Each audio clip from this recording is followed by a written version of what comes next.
Hello everyone, welcome back to my YouTube channel The Exam Guide. I hope you all are fine. Last video में हमने आपसे share किया था CTET paper 1 और paper 2 का syllabus. इस बार जो भी स्टूडेंट एग्जाम देने जा रहे हैं उनके लिए मैं लाई हूँ कुछ इंपॉर्टेंट ट्रिक, और ये ट्रिक सबसे ज्यादा इंपॉर्टेंट है सीटेट एग्जामिनेशन के पॉइंट ऑफ व्यू से। आप ये 4 ट्रिक अगर आज समझ लेते हैं तो डेफिनेटली आपका सीटेट एग्जामिनेशन क्रैक हो जाएगा। तो चलिए शुरू करते हैं आज की वीडियो को लाइक करना, चैनल को सब्सक्राइब करना ना भूलना। देखिए, जो भी स्टूडेंट सीटेट 2022 को टारगेट कर रहे हैं उनके लिए सबसे इम्पोर्टेंट ट्रिक है trick number 1, focus child centred education. जैसे कि अभी तक जो हमारा एजुकेशन था वो टीचर सेंटर्ड था, लेकिन नई शिक्षा नीति से अगर आप देखेंगे तो टोटली हमारा जो एजुकेशन सिस्टम हो गया है वो चाइल्ड सेंटर्ड हो गया है, यानी बच्चों के अकॉर्डिंग, बच्चों के हिसाब से हो गया है। इसमें हमें ये देखना है कि हम वही चीजें करेंगे, उसी तरह की शिक्षा नीति अपनाएंगे जो बच्चों के लिए कन्वीनियंस है, उनको इससे आसानी से चीजें समझ आनी चाहिए। बच्चों के व्यवहार को हमें सबसे ज्यादा इम्पोर्टेंस देनी है। ओके, और इसमें हमें क्या करना है, बच्चों को सम्मान देना है, यानी कि हर कंडीशन में। ऐसा नहीं कि कोई बच्चा पढ़ने में कम इंटेलिजेंट है तो हम उसे क्लास में बाकी बच्चों के सामने डिसरिस्पेक्ट करेंगे या उसका जो सम्मान है वो गिराएंगे। नहीं, हमें हर कंडीशन में बच्चों को सम्मान देना है, उसकी रिस्पेक्ट करनी है, ताकि वो डीमोटिवेटेड फील ना करे। उनके विचारों की कदर करना है। हमारी शिक्षा नीति कहती है कि हमें बच्चों में भेदभाव नहीं करना, तो हमें क्लास में बैठे हर बच्चे को इम्पोर्टेंस देनी है, उनके मार्क्स के अकॉर्डिंग या उनके प्रेजेंट करने का तरीका है एजुकेशन को, या जिस लेवल पे वो चीजें समझ पा रहे हैं उसके आधार पे हम उनमें भेदभाव नहीं करेंगे। सभी बच्चों के विचारों का सम्मान करेंगे। अगर वो कुछ आइडिया बेकार भी देता है तो हम सुनेंगे और उसको एक्सप्लेन करेंगे दूसरे तरीके से। ऐसा नहीं है कि क्लास में हम एक बच्चे को सुन रहे हैं और दूसरे बच्चे को इग्नोर कर रहे हैं। उन्हें हम करेक्शन करेंगे लेकिन इग्नोर नहीं करेंगे, सभी बच्चों के विचारों की कदर करेंगे। पॉजिटिव ऑप्शन पे जाना है। तो जैसे कि आपको पता ही है, आपका जो एग्जाम होगा वो मल्टीपल चॉइस क्वेश्चन होगा।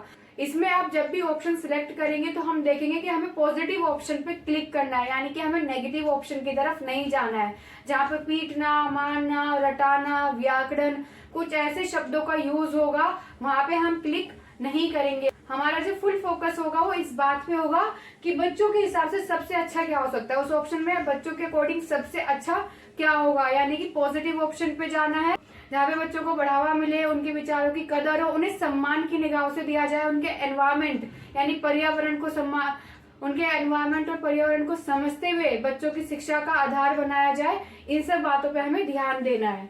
तो पॉजिटिव ऑप्शन पे जाएंगे आप। बच्चों की भाषा को सम्मान देना है।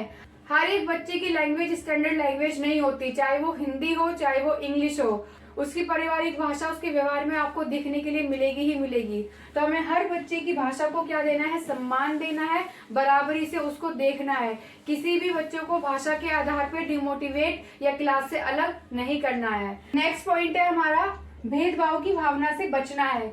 यानी कि क्लास में अगर कोई इंटेलिजेंट स्टूडेंट है और एक वीक स्टूडेंट है, हम उसमें भेदभाव नहीं कर सकते।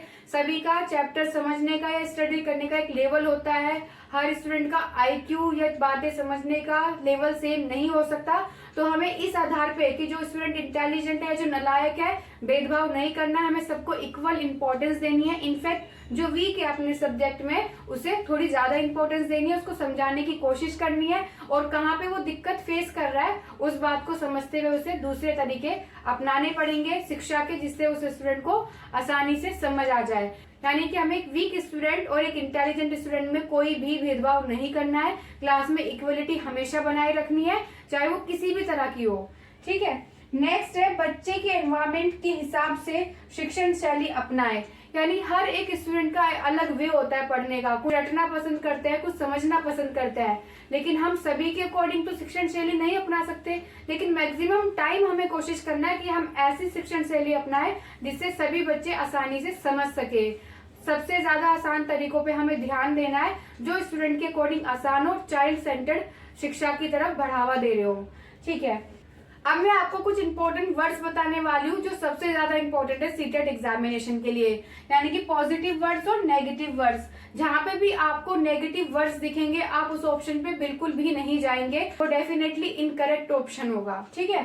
तो इसमें क्या क्या है, अर्थपूर्ण शिक्षा, यानी कि हमारी जो शिक्षा है वो रट्टाफिकेशन या रटने की शैली को बिल्कुल भी बढ़ावा नहीं देती है। हमें जो बच्चों को पढ़ाना है वो अर्थपूर्ण, यानी कि उसका अर्थ हो और उसका अर्थ बच्चों को समझ आए, वो शिक्षा देनी है। दूसरा है चर्चा करना। हमें कोशिश करना है कि क्लास में हम सिर्फ अपने हिस्से का पढ़ा के फ्री ना हो जाए, हमें बच्चों के साथ चर्चा करनी है हर विषय में। उनके विचार कैसे भी आए, कोई कॉमन सी बातें बता रहा हो, कोई अच्छी बातें बता रहा हो, सभी के विचारों की कदर करनी है। उनके विचारों पे हंसना नहीं है, मजाक नहीं उड़ाना है, क्योंकि आगे से वो कभी विचार रख ही नहीं पाएगा अपने। ठीक है, तो हमें चर्चा करनी है और सभी को चर्चा में समान अवसर देना, चाहे एक वीक स्टूडेंट हो चाहे एक इंटेलिजेंट स्टूडेंट हो।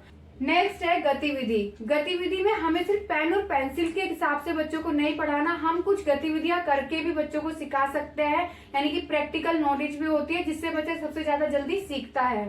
इसके बाद है प्रोत्साहन। हमें बच्चों को प्रोत्साहन देना है, यानी कि हमेशा वो मार्क्स कम भी ला रहे हैं तो हमें रीजन जानना है, समझना है, और उसके बाद उसे नेक्स्ट एग्जाम के लिए उसके लिए मोटिवेटेड करना है, उसके प्रोत्साहन को बढ़ावा देना है, ना कि उसको डिमोटिवेट करना है। नेक्स्ट है सृजनात्मकता, यानी कि क्रिएटिविटी। हमें बच्चे की क्रिएटिविटी को हमेशा बढ़ावा देना है, क्योंकि हर एक बच्चा खुद में एक साइंटिस्ट है, ऐसा हम खुद सीडीपी में पढ़ते हैं। तो हमें जो उसकी क्रिएटिविटी है उसको हमेशा बढ़ावा देना है, क्रिएटिविटी की तरफ ले जाना है, क्योंकि जो भी होगा वो उसका जेन्युइन पॉइंट होगा।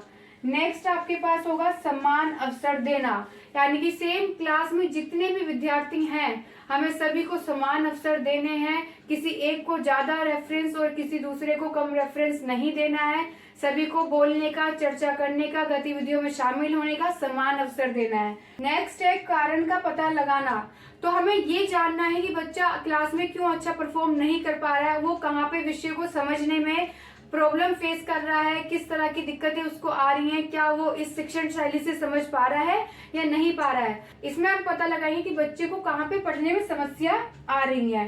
तो ये वर्ड आपको जहां भी दिखेंगे वो ऑप्शन हमेशा आपका पॉजिटिव ऑप्शन होगा, यानी कि करेक्ट होगा। जब भी आपसे पॉजिटिव वे में क्वेश्चन पूछा जाएगा तो आप इन आंसर पे सबसे पहले जाएंगे। इन वर्ड्स को आप क्वेश्चन के ऑप्शन में देखना और डेफिनेटली ये वर्ड्स आपको मिलेंगे और आप इन पे टिक करेंगे।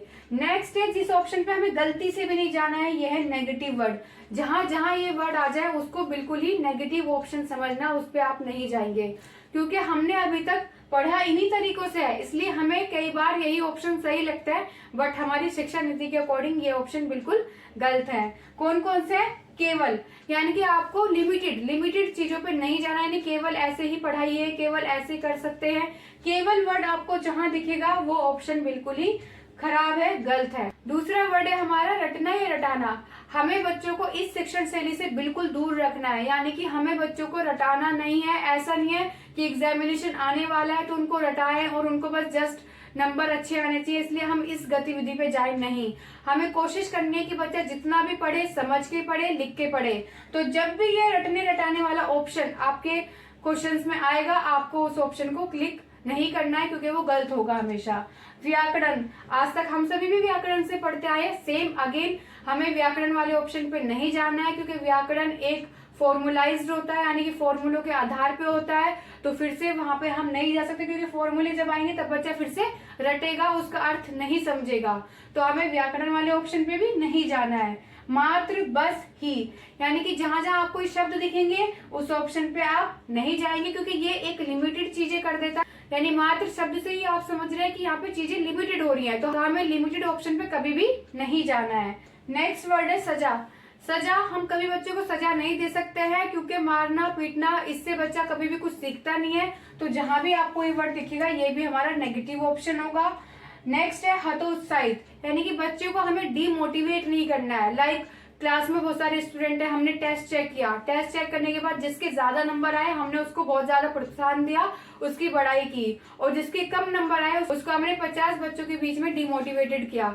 तो हमें ये बिल्कुल भी नहीं करना है, हमें रीजन समझना है ऐसा क्यों हुआ और आगे के एग्जाम के लिए उसे बढ़ावा देना है, उसको हतोत्साहित बिल्कुल भी नहीं करना है। नेक्स्ट वर्ड है हमारा कठोर, यानी एक शिक्षक को बच्चे के प्रति कभी भी कठोर बिहेवियर नहीं दिखाना है। तो आपको ये समझ आया होगा कि ये नेगेटिव वर्ड्स है और हमें इनसे क्या है, बचना है।